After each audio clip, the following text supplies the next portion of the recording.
side of the city. Shake drywall dust out of my hair. The sun in this city is the strange case of Jekyll and Hyde. When it's gray with the brutal winter light, it could still be hell with the lid off. When it's sunshine, especially in the spring, especially in the fall, I swear it's the goddamn Garden of Eden. Today, as I look at the Immaculate Heart of Mary, it's both, sometimes at the same time.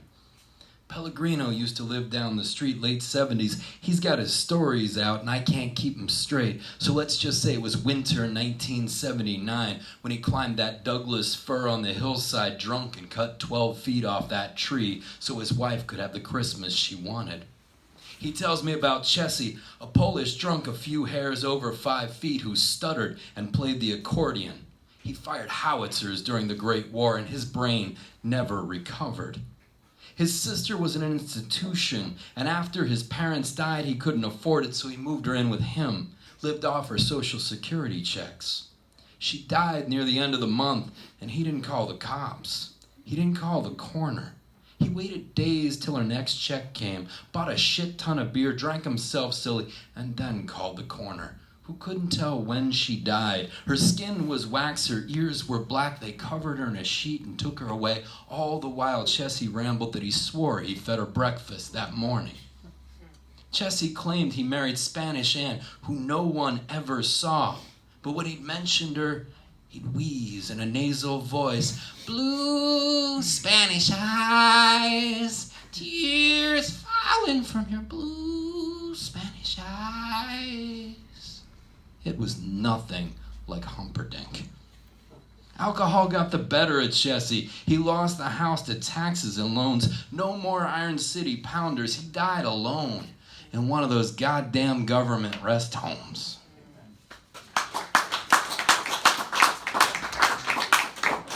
This is for you, brother. This is called vodka. Mark Borzon's drink of choice. Mark, you said if you filter $11 vodka through a Brita pitcher, you could improve the quality, make it more like $18 vodka. The last few hours have been like driving through the oeuvre of Grant Wood, Barnes, Hunters, corn, and wheat. All the strange lights of the sky leave me addled.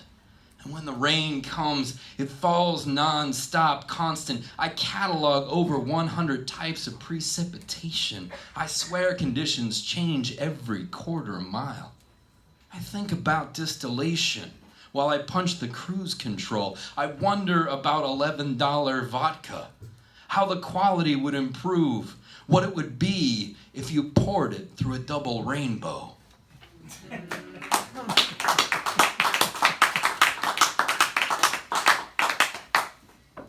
This is somewhat of a New Year's poem. It's for the Kansas writer Jose Faust. It's called Cielito Lindo, which either means beautiful sweetheart or beautiful heaven, depending on who you're talking to. Jose tells us about a beach in Mexico. Between Christmas and New Year's, it's virtually empty, except for villagers from the mountains who come down to live in shanties and fish. There's a few tourists, mostly Germans, a few Americans.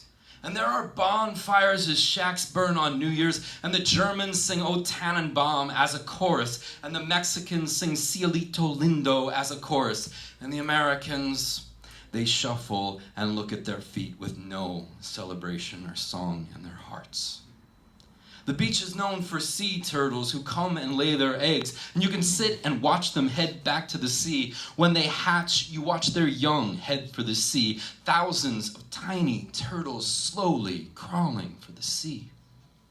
Tonight we're in Cleveland, Ohio, Jose, after a reading in R.A.'s house with all its energy, walking State Road through the Ukrainian village, with a Russian and a Polish village nearby, with beautiful gold leaf domes rising to glow in city darkness, with icons that celebrate some ceremony we don't understand, but for Christ's sake, of course we understand, because we're human. And there is no bar open on a Sunday night. You and me and Silsby, we trail after neon parched. We crawl back to George Avenue like turtles, wait on strong drink, herbal refreshment, and burros. We tell stories celebrating life and improbability, loitering around the caravan, the eyes of Leda upon us, hoping the neighbors won't give a shit enough to call the cops.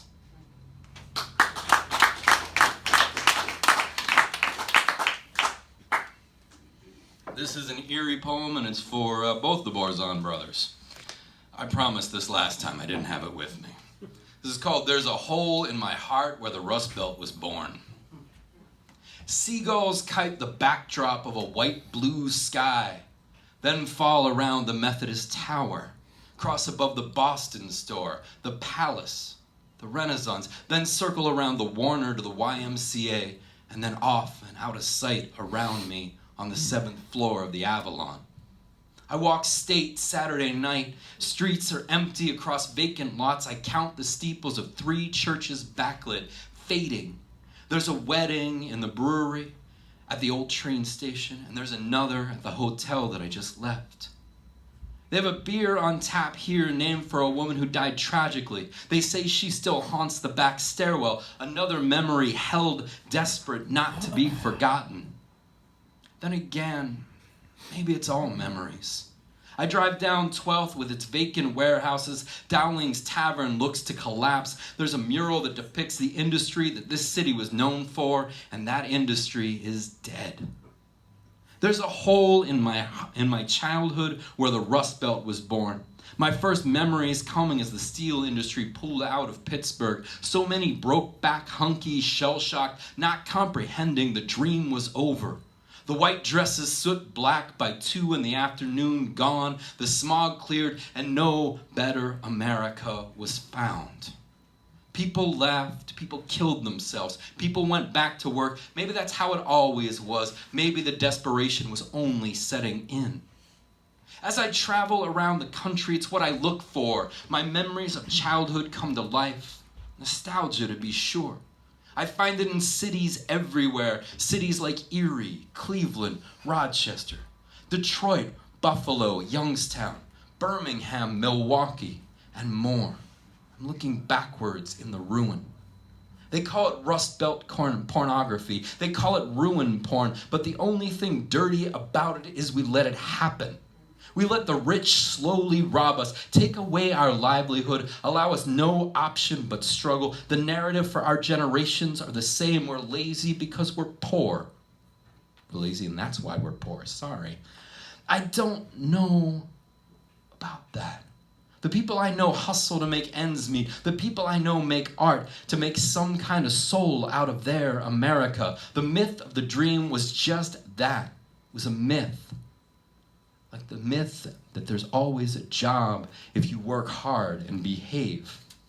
We have a presidency that sells "Make America Great Again" as a tag, but there was never and has never been an investment in America or in the equality of Americans. The poor have always been taught to fight each other because of skin, because of jobs, because of hierarchy. That was put in place to keep us from looking up at those who watch us steal the crumbs. There is a hole in my heart where the Rust Belt formed.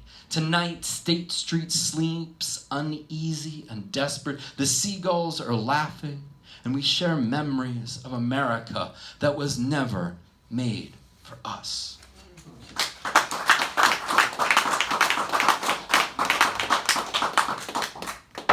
Last one, this is called A River on Fire. Reclamation of a faint crowd. The barmaid deals in time. It seemed like she was just doing summer things, and now it's winter again.